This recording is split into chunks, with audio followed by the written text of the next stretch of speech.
Archetypes Explained. In this podcast, you're going to learn about some common character archetypes that can be found in literature. An archetype is a very typical example of a certain person or thing. It can also be described as an original model or prototype of something.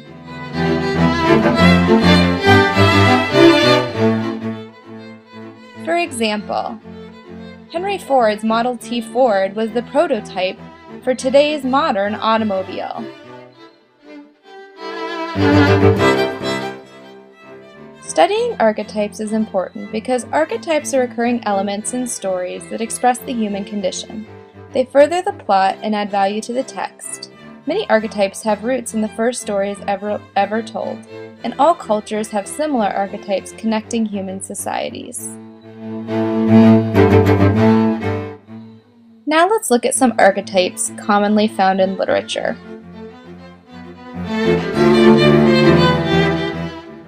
One archetype often found in literature is that of the hero. The hero often has unusual circumstances at birth, for example, is born into danger or royalty.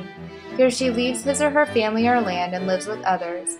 An event, sometimes traumatic, leads to an adventure or quest during which he or she has to prove himself or herself and often experiences an unhealable wound. The hero almost always has supernatural help. He or she often experiences atonement, and when the hero dies, he or she is rewarded spiritually.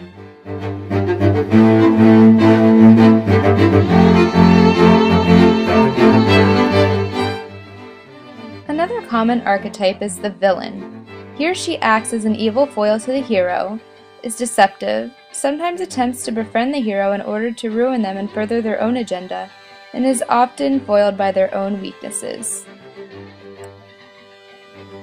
Examples of these two archetypes can be found in The Lion King. Simba is born into royalty,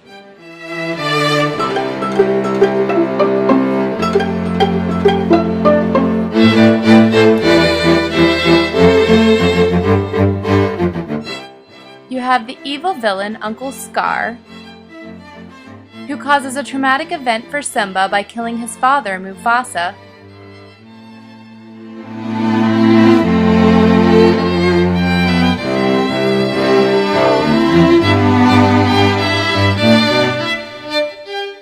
Simba is forced to leave his family,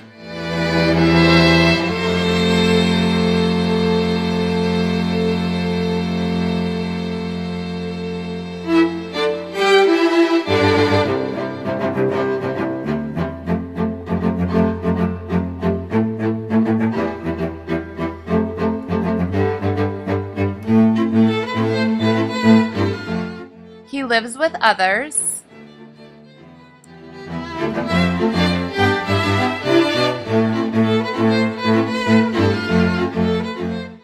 he receives supernatural guidance from his father Mufasa,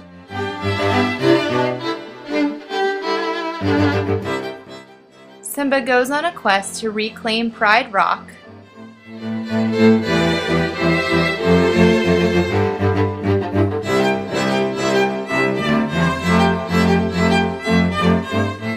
he gets an unhealable wound. Simba finally experiences atonement when he takes his kingdom back from Scar, and he has his own family and a little lion cub that will become the new heir to the throne in Pride Rock.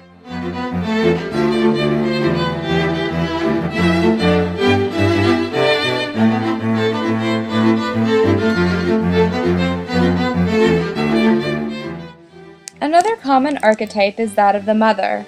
The mother is often kind, loving, and patient.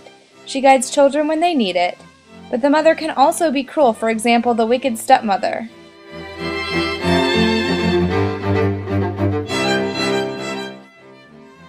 A good example of the mother archetype can be shown in Cinderella with the evil stepmother, who tries to ruin her chances of going to the ball.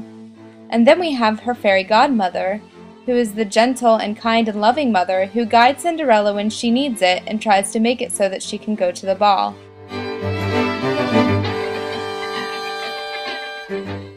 Another common archetype is that of the teacher. He or she is usually wise, older, and helps and guides the main character when problems arise.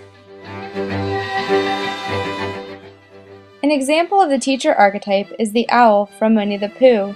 He can often be found educating the inhabitants of the 100-acre wood.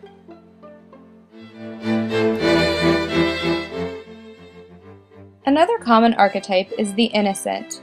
The innocent is often a child or inexperienced adult. He or she relies on the support and protection of others, and they usually represent hope. A classic example of the innocent can be found again in The Lion King. Simba is a cute little lion cub who relies on the protection of his parents and represents hope in the future of Pride Rock.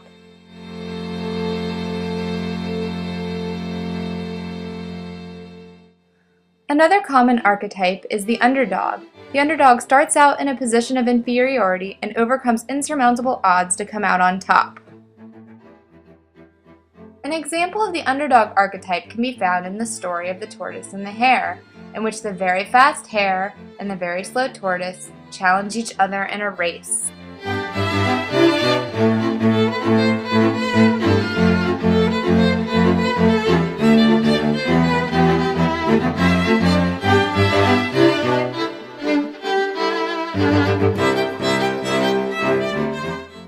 The hare is so convinced that he will win that he keeps doing silly things like falling asleep on the side of the course.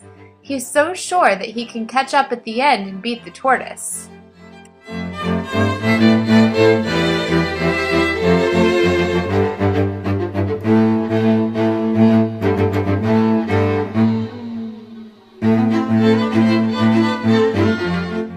But when he actually does try to catch up at the end, it doesn't quite work out, because he actually ends up slipping and falling down, and the tortoise beats the hare in the end.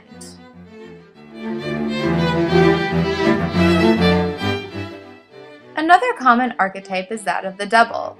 The double can be two physical people, twins, or demonstrated by the multiple sides of one person. In the case of twins, they are often in total accord with one another or on complete opposite sides, for example, the good versus the evil twin. Take, for example, this cartoon of Donald Duck.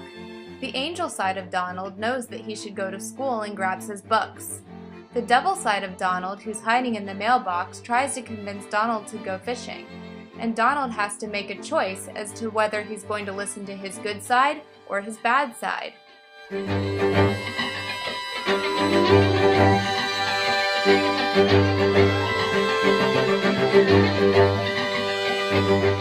Another common archetype is that of the trickster. The trickster plays tricks and/or otherwise disobeys conventional rules for behavior, questions and mocks authority, and even when he is punished, he comes back for more due to his unconquerable spirit.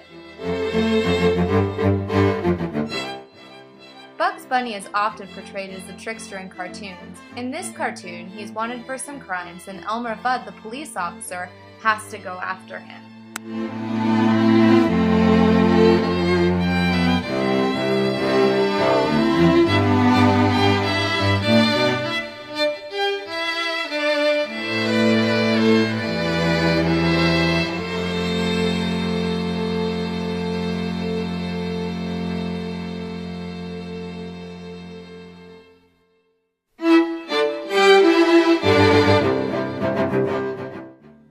He is clearly mocking authority, and Bugs Bunny always comes back for more.